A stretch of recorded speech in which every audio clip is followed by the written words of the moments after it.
Acidity झाली की लगेच मेडिकलमधून एखादी गोळी घेण्यापूर्वी तुमच्या स्वयंपाकघरातले हे 3 प्रभावी उपाय नक्की करून पहा, ज्याचा रिझल्ट तुम्हाला लगेच दिसेल. यातला पहिला उपाय म्हणजे बडीशेप. जेवण झाल्यावर फक्त अर्धा चमचा बडीशेप नीट चावून खा. यामुळे अन्नाचं पचन सुधारतं आणि छातीतली जळजळ थांबते. दुसरा उपाय म्हणजे काळे मनुके. रात्री 10 ते 12 मनुके पाण्यात भिजत ठेवून सकाळी ते चावून खा आणि त्याचं पाणीही प्या. शरीरातील वाढलेलं पित्त शांत करण्यासाठी हे उत्तम नैसर्गिक औषध आहे. आणि तिसरा उपाय म्हणजे जिरे पाणी. जर तुम्हाला सतत करपट ढेकर येत असतील तर 1 ग्लास पाण्यात जिरे उकळून ते पाणी कोमट असताना प्या. यामुळे पोटातील वाढलेलं ऍसिड लगेच कमी होतं. लक्षात ठेवा, हे उपाय तुम्हाला तात्पुरता आराम देतील, पण जर तुमची ऍसिडिटी जुनी असेल तर त्याचं मूळ कारण समजून घेणं गरजेचं आहे.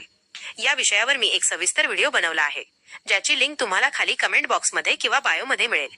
तो आत्ताच जाऊन पहा. माहिती आवडली असेल तर व्हिडिओला लाईक आणि सबस्क्राईब नक्की करा. निरोगी रहा, आनंदी रहा. धन्यवाद.